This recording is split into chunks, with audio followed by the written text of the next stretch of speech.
So remember that, so the way the heart works, you have blood that has been, that have already gone through the body. It comes to the heart to be oxygenated. So it comes into the heart from the, it comes to the right atria. So this is the right atria, this little part here. This is the right atria. So it comes to the right atria from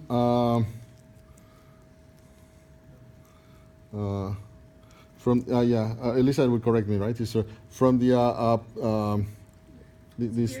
superior and inferior vena cava, right? And as long as I'm correcting, atrium. Atria is plural. Atrium Right. is Atrium is, yes. So atrium. Atrium. Atrium. So if you look behind, the heart, the inferior vena. So there are two big holes. One is called the inferior vena cava coming from below, and one from above is the superior vena cava. So those are these holes here. In behind this hole, if everybody can see it, that's the inferior vena cava. So if you put your finger through it, you should be able to actually go inside the atria and look at the atria, the right atria, right? Atrium. Sorry, the right atrium. So you can put your finger through there. So the blood comes into that atrium, and fills the atrium.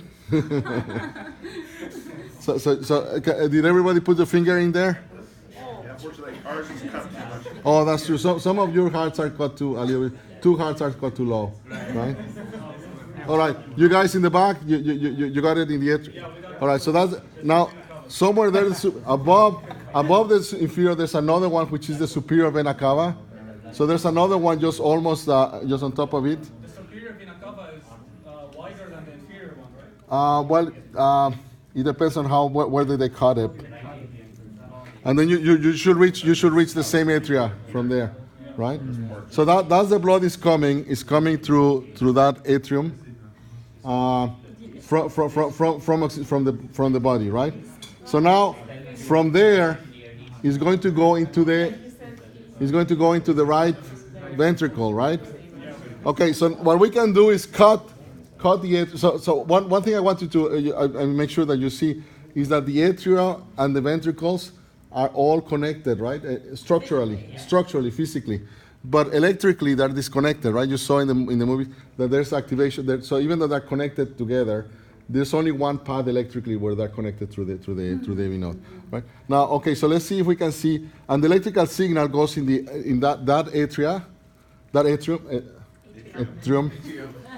Now, there's a little section here.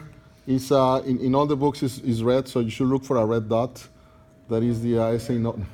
The SA node, like in So the SA node, right? So the SA node is a little red dot that you should see there. No, so the SA node is going to be a small set that you cannot see it. It's just a set of cells that actually are somewhere here. It's close to the SVC, the superior vena cava. Yeah, so the superior, so we look at the superior vena cava. So it's somewhere around there. There's a small region. It's probably like like 1 millimeter probably. It's very small of just the cells that are autooscillatory. So the whole electrical signal starts somewhere here, that propagates through the atria, and then later on to the. So okay, so let's cut the atria so you can see if you got the scissors and just cut.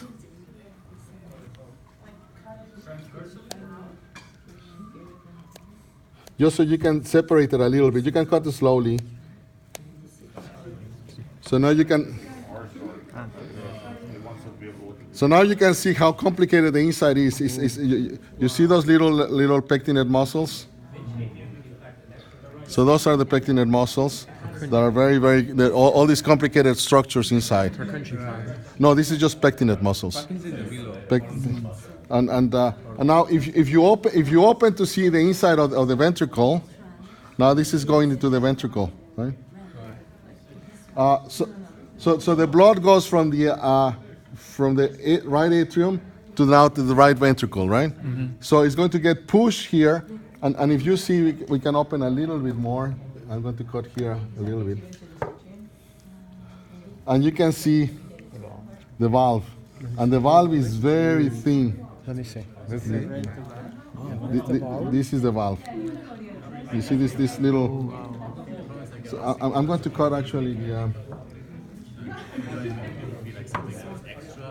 So there are Purkinje fibers in the atrium too?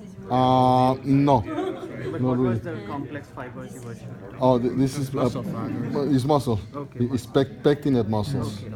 If you put your finger through that, actually, that's what I was saying. That is very thin. Is Radu is here because he was talking. Oh, that's too bad. Because Radu is yeah. So you see here. There's some sections that I can see my finger, guys. If you take the atria and then you expand it a little bit, you put your finger. Once you open it, you put your finger close to the pectinate muscles, all the complicated structure that you see inside. You can push your finger, and you're going to see sections that you can actually see translucent. That you can see your finger. So there are some sections that are almost quasi two-dimensional, very, very thin. It's only a few cells you can see, right? You can see my finger, right? Yeah. You can see my finger there. So there are some sections that are very, very thin, but others are a little thicker, right? Like this part here is much thicker, right? And where you have the pectinate muscles. Now, the reason, I mean, supposedly the reason that it's so complicated inside that it's not smooth is because the blood, as it gets there, you want the blood to mix very well. So you want it to have a chaotic mixing. So if it's smooth, it will actually can produce little eddy, and it can produce coagulation. So the things you want to mix the blood well, so that's why it's very, very complicated, the structure inside.